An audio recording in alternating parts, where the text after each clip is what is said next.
વર્ષો દીપક વ્યવસાય software engineer છે. કેટલાક દિવસો પહેલા પિતાના રૂમમાં સામાન શોધતી વખતે તેને એક પેપર મળ્યું. તેને ખબર પડી કે તેના પિતાએ 15 વર્ષ પહેલા એબીસી કંપનીના 500 શેર ખરીદ્યા હતા. તે ખુશ થઈ ગયો, પરંતુ પરેશાન છે કે આ શેર કેવી રીતે પ્રાપ્ત કરવા.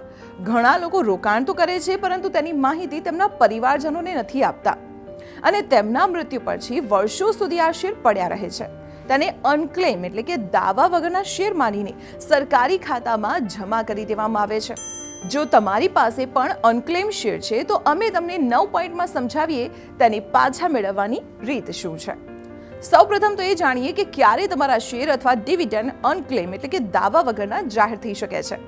ઘણી પરિસ્થિતિઓમાં એવું થઈ શકે છે, જેમ કે તમે રોકાણ કર્યા પછી ભૂલી ગયા છો, રોકાણકારનું મૃત્યુ થઈ જાય છે અને પરિવારને આ રોકાણ વિશે કોઈ જ માહિતી ન હોય, શેર સંબંધિત દસ્તાવેજો ખોવાઈ ગયા હોય, જે ખાતામાં શેરનું ડિવિડન્ડ આવતું હોય તે ખાતું ડોર્મેન્ટ એટલે કે નિષ્ક્રિય થઈ જાય.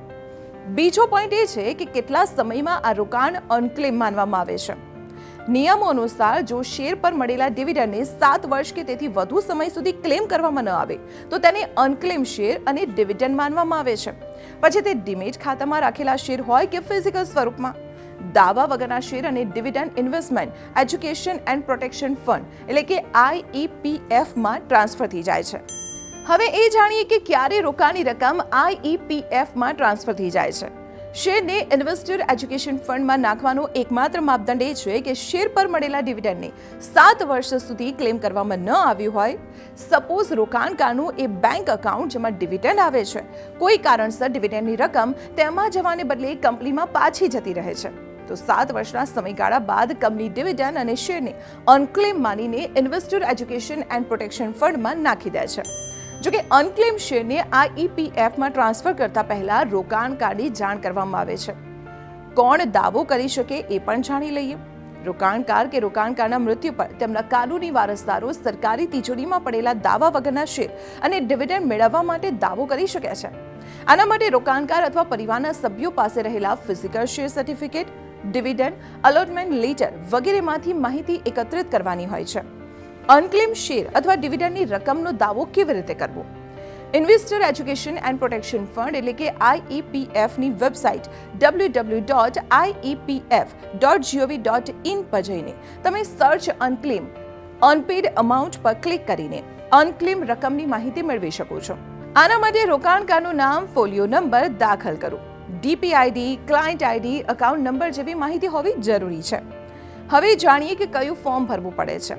IEPF પાસેથી રિફંડ ક્લેમ કરવા માટે તમારે ક્લેમ રિફંડ પર ક્લિક કરીને IEPF 5 ફોર્મ ભરવું પડશે. હવે જાણીએ કે ક્લેમ કરવા માટે કયા પેપર્સની જરૂર પડશે. દાવા વગરના શેર અને ડિવિડન્ડ ક્લેમ કરવા માટે જરૂરી દસ્તાવેજોમાં આધાર કાર્ડ, ડીમેટ એકાઉન્ટનું client master list, proof of એન્ટાઇટલમેન્ટમાં share certificate, dividend warrant, transaction statement વગેરે. શેર ધારકના મૃત્યુના કિસ્સામાં ડેથ સર્ટિફિકેટની notarise copy, succession certificate, will અથવા પ્રોબેટ અને અન્ય હોલ્ડર્સ પાસેથી NOC, ઇન્ડેમિનિટી બોન્ડ વગેરેનો પણ સમાવેશ થાય છે. એ પણ જાણી લઈએ કે બધા પેપર સબમિટ કર્યા પછી શું થશે. IEPF 5 અરજી સબમિટ કર્યા પછી એક સર્વિસ રિક્વેસ્ટ નંબર એટલે કે SRN ઇસ્યુ થાય છે. ભરેલા IEPF 5 ફોર્મની પ્રિન્ટઆઉટ લઈને ઇન્ડેમિનિટી બોન્ડ, એક્નોલેજમેન્ટ ફોર્મ સહિત અન્ય દસ્તાવેજોની સાથે કંપની તરફથી નિયુક્ત નોડલ ઓફિસમાં જઈને તેને જમા કરવાના હોય છે. છેલ્લો પોઈન્ટ એ છે કે શું કંપનીની મંજૂરી બાદ મળશે ક્લેમ?